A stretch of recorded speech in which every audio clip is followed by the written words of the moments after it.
Hello, this is Andrew Davey at Nevada Forward, and we're here with the American Values Network, Christopher Scott. Thanks for joining us. Good to be here. So to get started, you just spoke about what happened earlier this week with the Nevada Bundy trial with Judge Navarro. She had already dismissed charges against Cliven Bundy. Then this week she said the feds can't, at least for the time being, re-prosecute him. Yeah. What went through your head when you first found out this news? The judge made the right decision. If there was prosecutorial misconduct in prosecuting the Bundys, then this judge absolutely made the right decision. And I'm torn by this because as a black man, I don't like seeing these white supremacists, clearly criminals, walk free. But I don't want to see them prosecuted being railroaded by the system. Two wrongs don't make it right, as my grandmother used to say. So I do understand the judge's ruling. I don't like the fact that the Bundys get to go home scot-free, but I definitely understand how the judge was backed into a corner. So how do you assess what happened in terms of the prosecution's case? How do you think they went wrong? How was the prosecution wrong? Yes. Well, when you defy the orders of the judge flagrantly, you're tardy with what she's asked you to bring and present to the court, then you are clearly in violation of the court.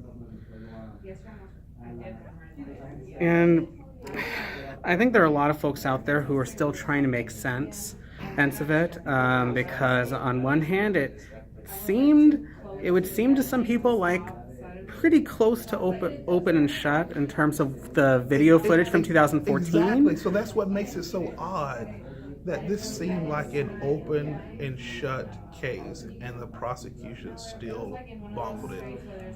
And twice, when you add in what happened in Oregon. Yeah, 4 times actually that this family have been able to skirt criminal prosecution for their openly treasonous acts against our government.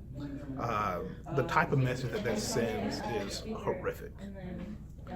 Yeah, and on that note, when we pan out to the larger picture of criminal justice in this country, particularly in light of some recent Trump administration moves, when it comes to cracking down on immigration cases and making it harder for refugees to argue their case in court, and then when it comes to Attorney General Jeff Sessions and him seemingly wanting to bring back the drug war, now with what's happening and wanting to crack down on marijuana again. Do you see a sort of double standard where some defendants are fortunate enough to get better treatment in court than others? Yeah, the Bundys are free today because the very system they're seeking to destroy worked for them. Yeah. And it works for people like them. They have the money, they have the media attention to fight this. And most people of color, of lower socioeconomic status, they do not have the recourses and the resources to fight back in court like this. The Bundys are fortunate people. They're fortunate to be alive for the actions that they took in their standoff with government law enforcement officials. They're lucky to be free because their criminal misdeeds were in broad daylight and caught on camera. This should have been an open and shut case, and it's baffling that they have beat the government. And finally, what do you say to folks out there who look at what happened here in Nevada, what happened in Oregon, and again, look at what's happening with the larger picture when it comes to criminal justice and wonder whether we're losing our way in terms of ensuring liberty and justice for all our citizens. Again, the prosecution bungled this case. I think that at the end of the day, they had what appeared to be an open and shut case.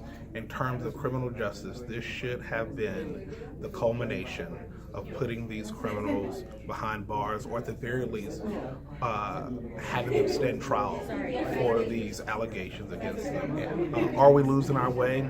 I don't know. There's been years of prosecutorial misconduct that has not come to light for people of darker skin tone and a lesser socioeconomic status. So it's the same old narrative that we've seen again.